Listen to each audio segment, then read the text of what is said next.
अरे संविधान को छेड़ा तो हलचल मच जाएगी। अगर संविधान को छेड़ा तो हलचल मच जाएगी। अरे संविधान को छेड़ा तो हलचल हो जाएगी। हो दुष्टों गोली चल जाएगी। हो दुष्टों गोली चल जाएगी। संविधान को छेड़ा तो हलचल हो जाएगी।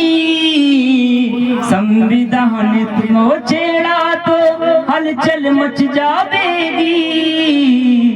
हो दुष्टों गोली चल जाएगी।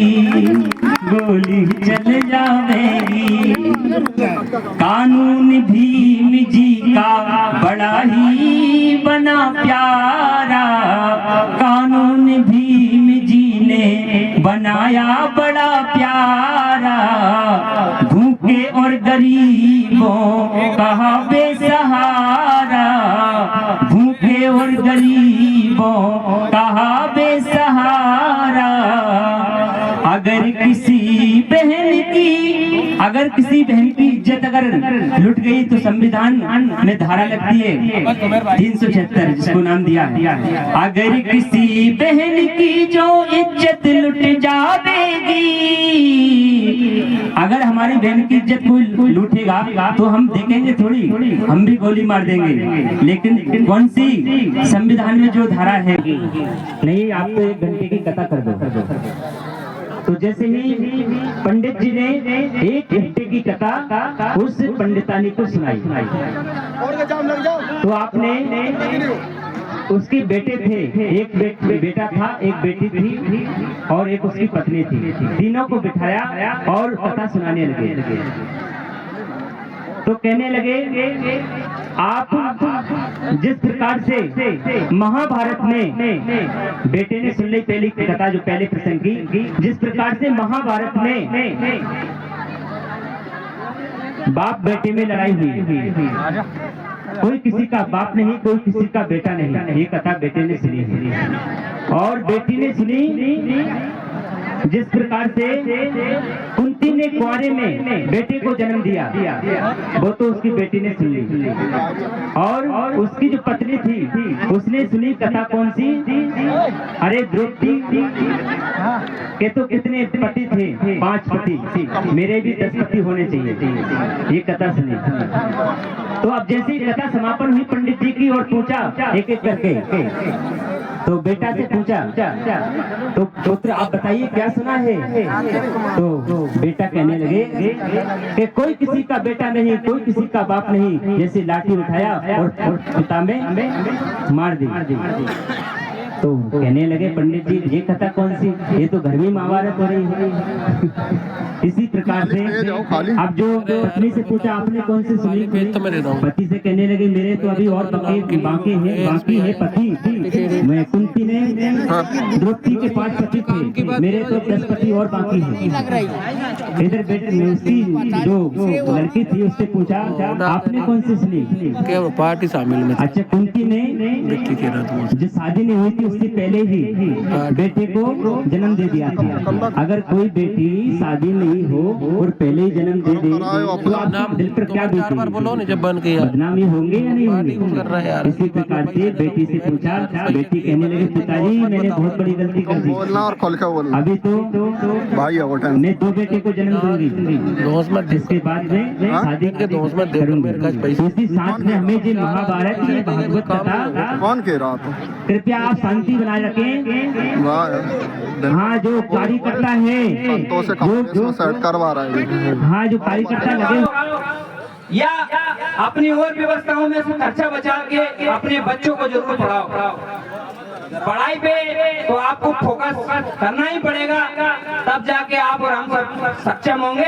और जब हम सब सक्षम होंगे तो पूरी समाज सक्षम होगी, पूरी पूरी समाज सक्षम होगी तो ये प्रदेश सक्षम होगा, ये प्रदेश सक्षम होगा तो ये पूरा भारत देश सक्षम होगा। इसलिए हम सबको ये प्रण करना पड़ेगा कि शिक्षा हमारे जीवन में हमें उतारना चाहिए।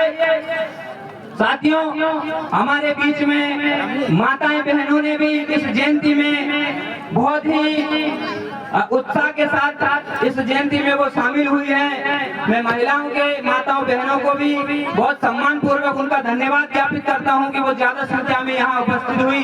सभी मेरे बुजुर्गों को धन्यवाद, युवा साथियों का भी बहुत धन्यवाद और भीम आर्मी के लोगों को भी बहुत सम्मान करता हूँ। उन्होंने करके प्रतिमा लहराते हुए और ये एकता का संदेश दिया। बहुत बहुत धन्यवाद। ये जामनेर की इस समिति ने मुझे यहाँ मंच पे बोलने का अवसर दिया।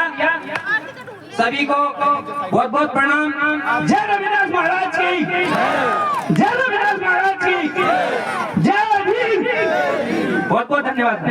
इस मंच पे आज सब इस तरह से बैठे नहीं होते, वो उस महापुरुष की देन है जो आज हम उसके लिए एकत्रित होकर बैठे हैं। और हमारे ऐसे महापुरुषों की भी देन है जो आज हम सब लोग बढ़िया सम्मान से हमारी जिंदगी जी रहे हैं। वो हमें बहुत वर्षों पहले वो हमारे लिए लड़ रहे थे। ऐसे महापुरुषों की वजह से आज हम सब, मैं मंच पे भी इसलिए बोल पा रहा हूँ क्योंकि इन्होंने हमारे लिए त्याग किया है। मैं आप एक एक व्यक्ति से ये कहना चाहता हूँ, आप लोग भी त्याग कीजिए। कितने लोग हैं जो अपने बच्चों को पढ़ा रहे हैं? हाथ खड़े करके बताएं मुझे, कितने लोगों ने अपने बच्चों को पढ़ाया और वर्तमान पढ़ा रहे हैं? पीछे से आवाज आ रही है क्या? पीछे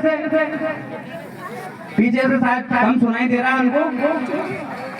तो साथियों, नाम मात्र के लोगों ने हाथ खड़े किए हैं, मतलब कि कम लोग पढ़े लिखे अपने बच्चों को कम पढ़ा रहे हैं। मैं यही कहने आया हूँ कि आप अपने कि आज हमें सम्मान की आवश्यकता है। आप लोग जब तक हमें सम्मान की दृष्टि से नहीं देखोगे, जब तक आप हमारे घड़े से पानी नहीं पियोगे, तब तक आप लोगों को हम इस मंच पे जगह नहीं देंगे। ये मैं विशेष से कहना चाहता हूँ। साथियों, गांव में अब डरने की जरूरत नहीं है। मैं आप लोगों से इस खुले मन से कहता हूँ, कोई भी दिग्गज अगर आप लोगों को दबाता है तो हमारी टीम पूरे जिले लेवल पे काम कर रही है, हम उनको छोड़ेंगे नहीं। इसलिए आज पूरी समाज को मजबूत होने की जरूरत है। आप लोग मजबूत होंगे तो निश्चित रूप से देश मजबूत होगा।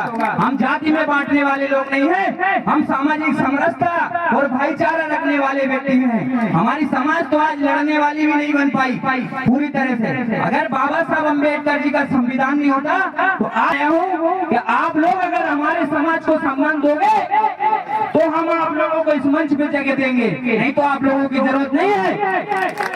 अगर आप सब लोग मेरी बात से सहमत हो तो एक बार जोर से तालियां बजा के इस बात का सम्मान करो।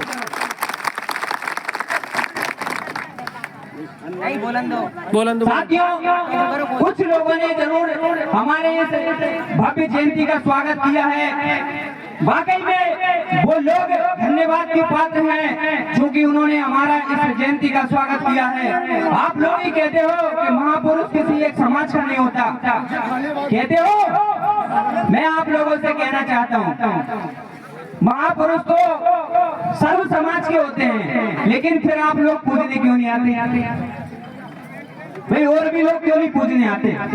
तो सिर्फ सवाल इतना सा है, आप लोगों के पीने जाए तब मैं सामाजिक समरसता एक मानूंगा, तब हिंदू एक मानूंगा।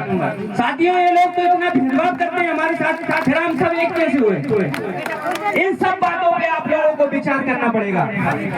आज मुस्लिम भाई आगे आए हैं हमारा स्वागत करने के लिए। मैं पूरे मार्केट में देख रहा था, मुस्लिम समाज हमारे आज इस भव्य जुलूस का स्वागत कर रही थी, लेकिन साथियों कोई हिंदू आगे आया?